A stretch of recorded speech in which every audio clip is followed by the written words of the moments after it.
Hello दोस्तों, लर्निफाई universe के मेरे इस यूट्यूब चैनल पर आपका हार्दिक स्वागत करता हूं। आज हम हिंदी व्याकरण के एक महत्वपूर्ण टॉपिक वर्ण के बारे में अध्ययन करेंगे एवं उनको नए तरीके से समझने का प्रयास करेंगे। ये क्लास न केवल कॉम्पिटिटिव एग्ज़ाम की तैयारी करने वाले छात्रों के लिए उपयोगी साबित होगा, बल्कि जो स्कूल कॉलेज में अध्ययनरत जो छात्र छात्राएँ हैं उन सभी के लिए भी समान रूप से उपयोगी साबित होगा। तो चलिए बिना देरी किए हुए क्लास की शुरुआत करते हैं। तो सबसे पहले जब हम वर्ण पढ़ते हैं तो हमारे मन मस्तिष्क में एक प्रश्न आता है कि वर्ण किसे कहते हैं या वर्ण का अर्थ क्या होता है। अगर हम वर्ण को वैसे देखें तो वर्ण का जो शाब्दिक अर्थ होता है या सामान्य जो अर्थ होता है वो होता है आकार या रूप। आकार या रूप को ही हम क्या कहते हैं, वर्ण कहते हैं। लेकिन अगर हम हिंदी व्याकरण की दृष्टि से देखें या व्याकरण की दृष्टि से हम बात करें तो ऐसी ध्वनि जिसको हम लिखित रूप दे सके, जिसको हम लिखित रूप दे सके तो वही क्या कहलाता है, हमारा वर्ण कहलाता है। इस तर्क के आधार पर हम ये कह सकते हैं कि वर्ण के मौखिक रूप को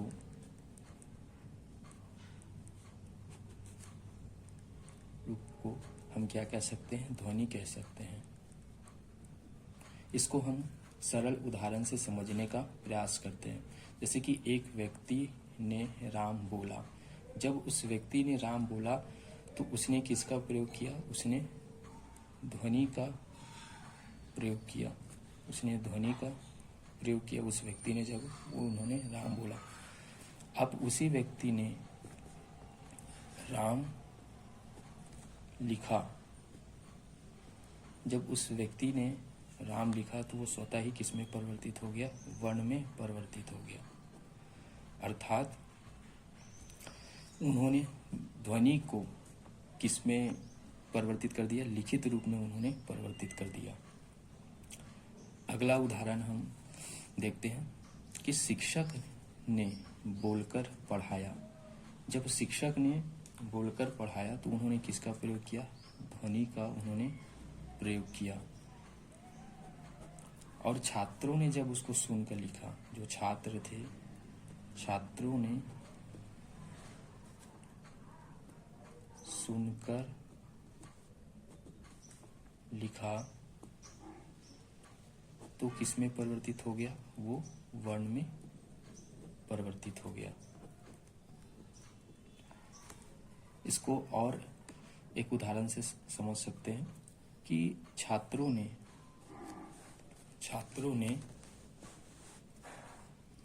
बोर्ड में लिखे शब्दों को जब उच्चारित किया या उच्चारण किया उसका, अर्थात जब उन्होंने पढ़ा तो उन्होंने किसका प्रयोग किया, तो ध्वनि का उन्होंने प्रयोग किया।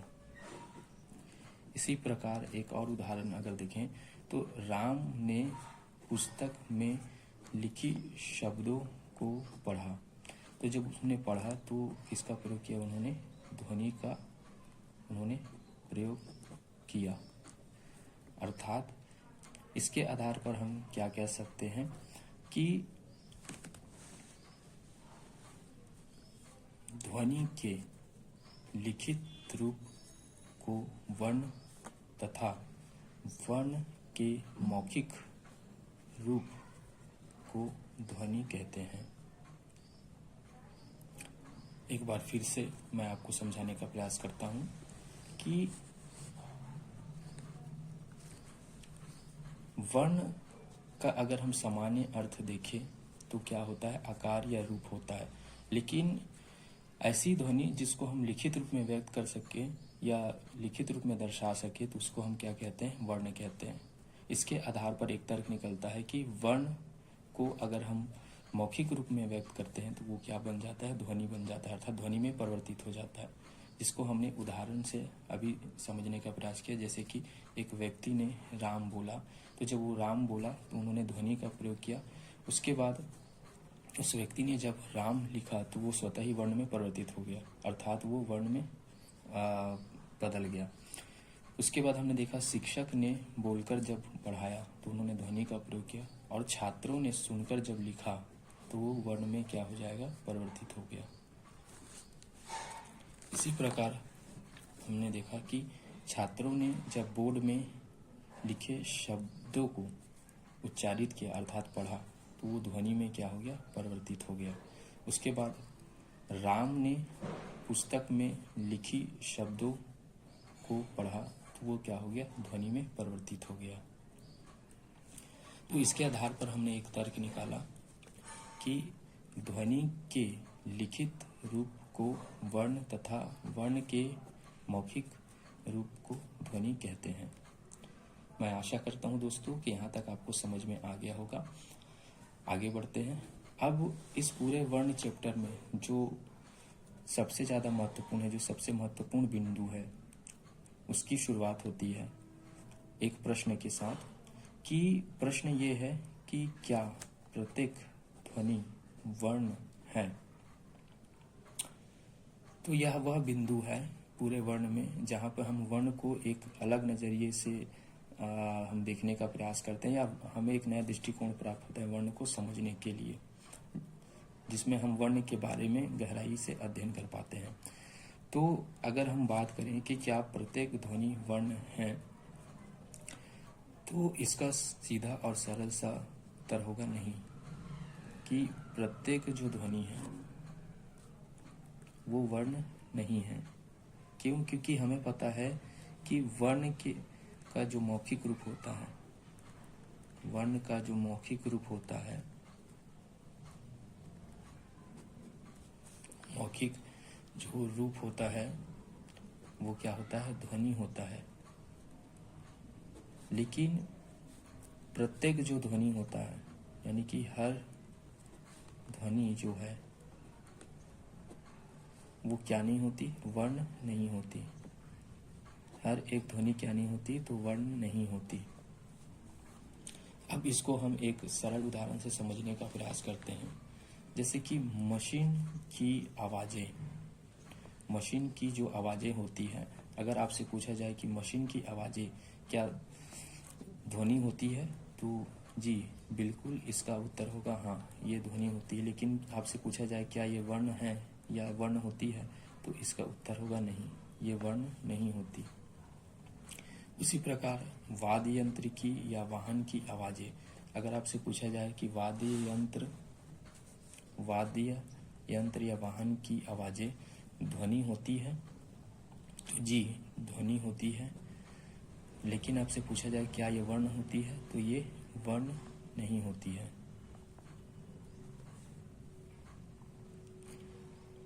तो इसके आधार पर हम एक तर्क निकाल सकते हैं वर्ण को लेकर कि वह ध्वनि जो मानव मुख से निकले, केवल निकलना ही पर्याप्त नहीं है, मानव मुख से निकले, लेकिन कैसी होनी चाहिए, सार्थक ध्वनि होनी चाहिए। अब सार्थक ध्वनि का अर्थ क्या होता है? सार्थक ध्वनि का अर्थ होता है जिसको हम लिपि, चिन्ह या लिखित रूप में क्या कर सके, व्यक्त कर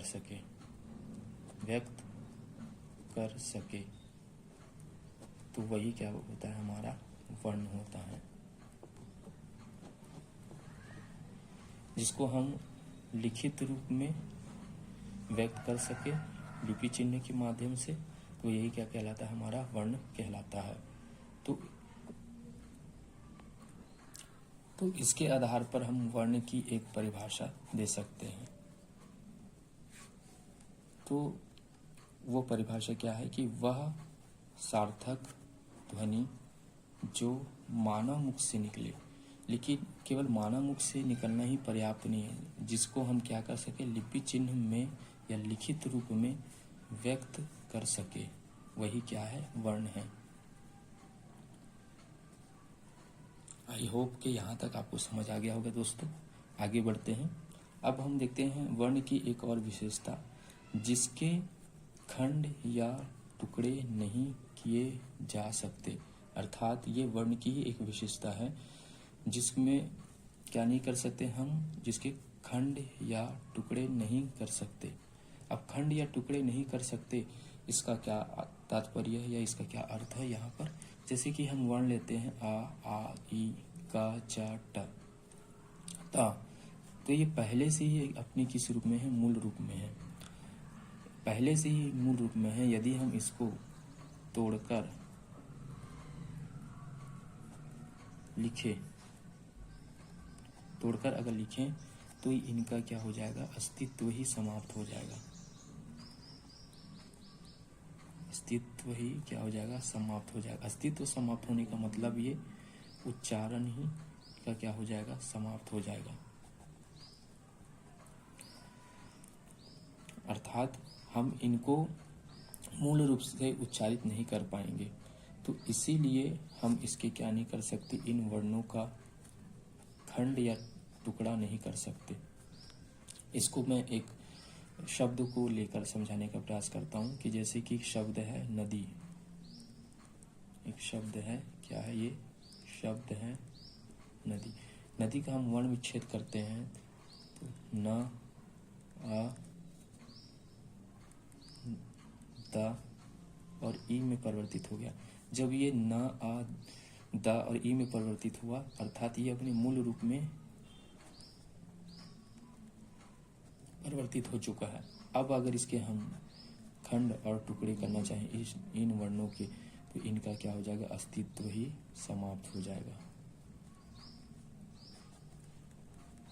यही कारण है कि हम क्या नहीं कर सकते, जो वर्ण होते हैं जैसे आ ई का च टप, इनका हम क्या नहीं कर सकते, आगे खंड या टुकड़े नहीं कर सकते। आगे बढ़ते हैं। अब जानते हैं फैक्चुअल चीज़ों के बारे में कि आपसे यदि पूछा जाए कि भाषा की सबसे छोटी इकाई क्या है, तो आपको उत्तर लेना है वर्ण। लेकिन मैं यहाँ पर एक शब्द जोड़ना चाहूँगा कि भाषा की सबसे छोटी इकाई वर्ण तो होती है, परंतु ये पूर्णतः सत्य नहीं है। भाषा की जो सबसे छोटी इकाई होती है वो वर्ण तो होती है, लेकिन कैसी इकाई होती है, वो लिखित इकाई होती है। क्या होती है, लिखित इकाई होती है। क्योंकि हम भाषा को समझते हैं और पढ़ते हैं, देखते हैं और पढ़ते हैं, इसलिए उसकी लिखित इकाई होना जरूरी है। तो लिखित इकाई को ही हम क्या कहते हैं, वर्ण कहते हैं। अगला आपसे अगर पूछा जाए फैक्ट कि भाषा की सबसे छोटी मौखिक इकाई अगर आपसे पूछा जाए तो वो क्या होती है, ध्वनि होती है। तो वो क्या होती है, ध्वनि होती है। उसके बाद अर्थ के आधार पर अगर आपसे पूछा जाए भाषा की सबसे छोटी इकाई क्या है, तो वो होगा शब्द। आपको उत्तर लेना है शब्द। ठीक है दोस्तों, यहाँ तक आपको समझ में आ गया होगा। उसके बाद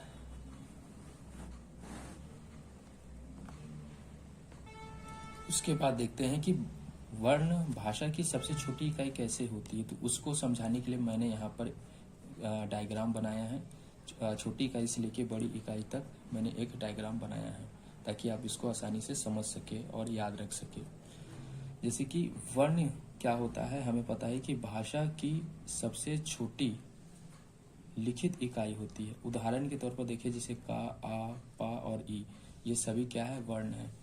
लेकिन अक्षर क्या होता है कि जब इन्हीं वर्णों को आपस में हम मिला देते हैं, तो वर्णों के जब आपस में मिलने से जो वर्ण बनता है, तो उसी को हम क्या कहते हैं, अक्षर कहते हैं। जैसे कि का और आ के मिलने से यहाँ पे का बना, पा और ई के मिलने से पी बना। तो ये सभी क्या है, हमारे अक्षर हैं। उसी प्रकार आगे देखते हैं शब्द। तो शब्द क्या होता है कि जब अक्षर को हम क्या कर देते हैं, व्यवस्थित कर देते हैं, अर्थात अक्षर का व्यवस्थित जो क्रम होता है, और केवल व्यवस्थित क्रम ही पर्याप्त नहीं है, जिसकी स्वतंत्र सार्थक अर्थ युक्त ध्वनि होती है। जो स्वतंत्र हो, सार्थक हो, अर्थयुक्त ध्वनि, अर्थात उसका कोई अर्थ हो, कोई मीनिंग हो तभी वो क्या होगा, शब्द होगा। जैसे कि उदाहरण के लिए कापी हो गया, राम हो गया, खेलता और है। यहाँ पर हम सहायक क्रिया और मुख्य क्रिया को भी शब्द के तौर पर ले सकते हैं। पद क्या होता है कि जब शब्दों को वाक्य में हम प्रयोग करते हैं, जब कोई शब्द होता है उनको जब हम वाक्य के रूप में प्रयोग करते हैं तो वो क्या बन जाता है, पद में परिवर्तित हो जाता है। जैसे कि राम खेलता है, तो राम एक शब्द है, खेलता एक शब्द है और है यहाँ पर शब्द है। तीनों को हमने जब जोड़कर लिखा तो ये क्या बन गया, पद बन गया। उसके बाद देखते हैं वाक्य किसे कहते हैं। तो जब शब्दों का समूह जिससे हम क्या कर सके, अपने विचारों को स्पष्ट कर सके, जो विचारों को क्या करे, स्पष्ट करे, तो उसी को हम क्या कहते हैं, वाक्य कहते हैं। अभी इनको उदाहरण से समझेंगे। भाषा क्या होता है कि विचारों का आदान प्रदान, जब हम अपने विचारों का आदान प्रदान करते हैं तो उन्हीं को हम क्या कहते हैं, भाषा कहते हैं। अर्थात भाषा अभिव्यक्ति का माध्यम होता है या साधन होता है। जैसे वाक्य और भाषा को हम एक उदाहरण से समझने का प्रयास करते हैं। जैसे कि आ नाम का एक व्यक्ति है, बा नाम का एक व्यक्ति है, दा नाम का एक व्यक्ति है और सा नाम का एक व्यक्ति है। चारों एक कंपनी में काम करते हैं और चारों का अपना एक अलग क्या है, इनका अपना एक अलग विचार है, इसका विचार अपना है और इसका भी अपना एक अलग विचार है, जिसको हम वाक्य कहते हैं। और ये चारों आपस में क्या करते हैं, चर्चा करते हैं कि कंपनी को किस तरीके से प्रगति के मार्ग पर ले जाया जा सके। तो जब ये आपस में अपने अपने विचारों का आदान प्रदान करते हैं इस तरीके से, तब वही क्या बन जाता है, भाषा में परिवर्तित हो जाता है। वही क्या हो जाता है, हमारा भाषा हो जाता है। अर्थात जब ये अपने विचारों का आदान प्रदान करते हैं तो वहां पर वो क्या हो जाता है, भाषा में परिवर्तित हो जाता है। आई होप कि यहाँ तक आपको समझ में आ गया होगा। आगे बढ़ते हैं। दोस्तों याद रखिएगा कि वर्ण और उच्चारण का संबंध गहरा होता है और दोनों साथ साथ चलते हैं। इसका क्या तात्पर्य है कि वर्ण और उच्चारण का संबंध गहरा होता है, दोनों साथ साथ चलते हैं। इसका अगर हम उदाहरण देखें, सरल उदाहरण या समझने का प्रयास करें तो देखिए का एक क्या होती है, ध्वनि है। जब मैं इसको का लिख देता हूँ, जब मैंने इसको लिखा तो ये किस में परिवर्तित हो गया, वर्ण में परिवर्तित हो गया। का एक ध्वनि थी, जब मैंने इसको लिखा तो ये क्या हो जाएगा, वर्ण में परिवर्तित हो गया। तो अर्थात इसका अर्थ ये है कि जब हम कोई भी वर्ण का उच्चारण करते हैं तो हमें उनके वर्ण के साथ साथ ध्वनि का भी अनुसरण करते हैं। अर्थात हम कोई लिखे हुए वर्ण को जब हम उच्चारित करते हैं तो वर्ण तो लिखा हुआ होता है, साथ ही साथ ध्वनि को भी हम उच्चारित करते हैं। इसलिए वर्ण और उच्चारण दोनों साथ साथ चलता है। आगे देखते हैं। अब हम जान लेते हैं लिपि के बारे में कि लिपि किसे कहते हैं। तो वास्तविक तौर पर लिपि का अगर हम लोग परिभाषा देखें तो किसी भी भाषा को लिखने का एक तरीका ही क्या होता है, लिपि होता है। मैं इसको एक सरल उदाहरण से आपको समझाने का प्रयास करता हूँ। जैसे कि का वर्ग हो गया, चा वर्ग हो गया, टा वर्ग हो गया, ता वर्ग। हम यहाँ पे ले लेते हैं। जैसे कि ये अंगा तक होता है का, चा जो होता है इया तक होता है, टा जो होता है अड़ा हो जाता है, ना तक होता है। ठीक है। तो दोस्त यहाँ पर क्या है कि ये जो बॉक्स के अंदर दिखाई दे रहा है, ये जो वर्ण है, इन अगर आपसे पूछा जाए कि इस अकेले वर्ण का या ग्रुप, इसके जो समूह है उनको क्या कहेंगे, तो ये ध्वनि चिन्ह इनको कहेंगे। ये क्या होता है, ध्वनि चिन्ह है। लेकिन आपको पूछा जाए कि इनके जो समूह है इस बॉक्स के अंदर जो का से लेके अंगा है, चा से लेके इया तक है, टा से लेके अणा तक है, ना से लेके ना तक है। तो ये इनका समूह क्या कहलाएगा? तो इनका समूह ही आपका लिपि कहलाएगा। अर्थात लिपि क्या होता है? एक ऐसा निर्धारित क्रम होता है वर्णों का क्या होता है? निर्धारित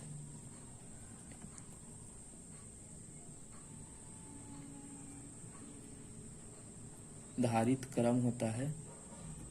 वर्णों का क्या होता है? निर्धारित क्रम होता है, जिसको उच्चारण के आधार पर क्या किया जाता है? व्यवस्थित किया गया है, या व्यवस्थित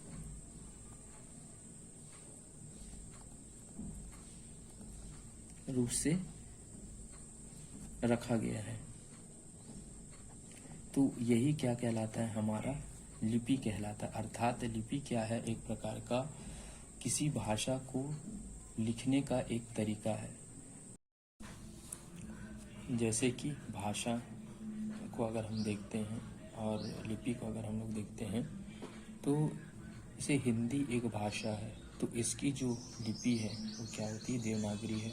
पंजाबी भाषा की लिपि क्या होती है? गुरुमुखी होती है। और अंग्रेजी भाषा की लिपि क्या होती है? रोमन होती है। तो इस तरीके से अलग अलग भाषाओं की अलग अलग क्या होती है? लिपियां हमें देखने को मिलती है। आगे बढ़ते हैं। अगर हम बात करें वर्णमाला के बारे में कि वर्णमाला क्या है, आज हम वर्णमाला को एक परिचय के तौर पर यहाँ पर देखेंगे कि वर्णमाला क्या है, या वर्ण कितने प्रकार के हमें वर्ण देखने को मिलते हैं। तो पहला जो वर्ण है वो क्या है? स्वर वर्ण है। स्वर वर्ण है जैसे कि आ हो गया, ई हो गया, ई हो गया, ई हो गया, ऊ हो गया, ऊ हो गया, री हो गया, ए हो गया, ऐ हो गया, ओ हो गया, औ हो गया। तो इनकी जो संख्या है, स्वर वर्णों की जो संख्या है वो कितनी है? तो स्वर वर्णों की जो संख्या है वो है 11। अगर हम किसके आधार पर देखें तो केंद्रीय हिंदी निदेशालय भारत सरकार के अगर आधार पर देखें तो इनमें वर्णों की जो संख्या या स्वरों की जो संख्या है वो कितनी है? 11। अगर हम अयोगवाह के बारे में देखें तो अयोगवाह जिसमें जिसको अनुस्वार कहा जाता है व्याकरणिक रूप से, और आहा जिसको हम विसर्ग के नाम से जानते हैं, तो इनकी संख्या कितनी होती है? तो इनकी दोनों की संख्या होती है 2। व्यंजन अगर देखा जाए तो व्यंजन जो होते हैं उनकी संख्या होती है 35।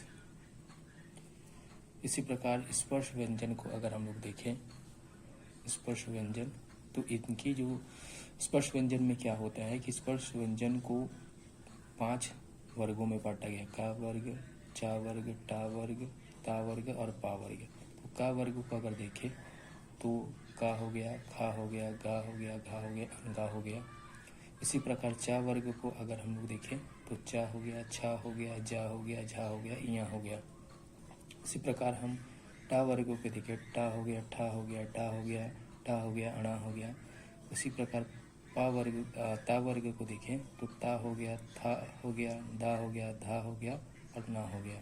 इसी प्रकार पा वर्ग को देखें तो पा हो गया, फा हो गया, बा हो गया, भा हो गया और मा हो गया। तो इस तरीके से स्पर्श व्यंजन को 5 वर्गों में, कितने वर्गों में बांटा गया है? तो 5 वर्गों में बांटा गया है। आगे बढ़ते हैं। यहाँ पर देखते हैं अंतस्थ व्यंजन। तो अंतस्थ व्यंजन अगर देखा जाए तो अंतस्थ व्यंजन कौन कौन से हैं? या हो गया, रा हो गया, ला हो गया और वा हो गया। अब इनकी संख्या कितनी है? तो इनकी संख्या है 4। इसी प्रकार ऊष्म व्यंजन को अगर हम लोग देखें तो शा हो गया, शा हो गया, सा हो गया और हा हो गया। इनकी भी संख्या कितनी है? 4 हो गया। द्विगु व्यंजन के बारे में बात करें तो अड़ी, अड़ा हो गया और इसकी संख्या कितनी होती है? 2। इसी प्रकार संयुक्त व्यंजन के बारे में बात करें, शा हो गया, त्रा हो गया, ग्या हो गया, श्रा हो गया। इनकी संख्या कितनी होती है? 4 होती है।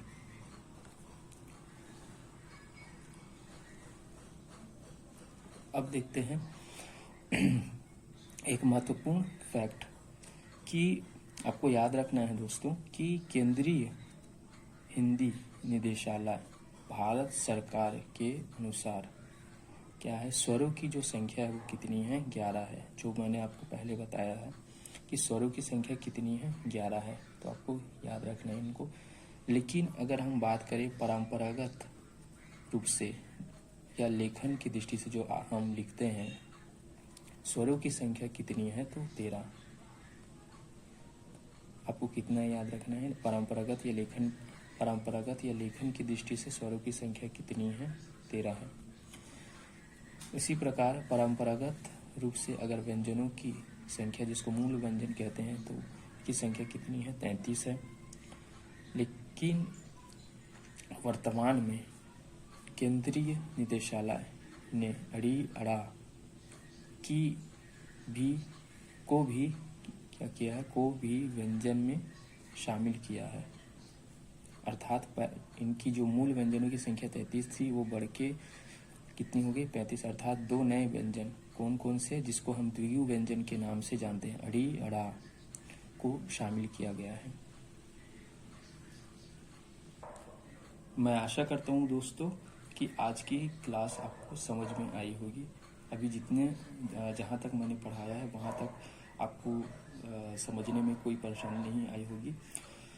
तो दोस्तों आज की कक्षा यही समाप्त होती है। यह वर्ण का पहला भाग था। अगले भाग में हम स्वर को विस्तार से समझेंगे। अगले भाग में हम स्वर को विस्तार से समझेंगे। वीडियो पसंद आए हो तो लाइक, शेयर और कमेंट ज़रूर करें और ऐसे ही सीखने के लिए मेरे चैनल को सब्सक्राइब करें। मिलते हैं तो अगले भाग में। तब तक पढ़ते रहिए और अपने लक्ष्य की ओर कदम बढ़ाते रहिए।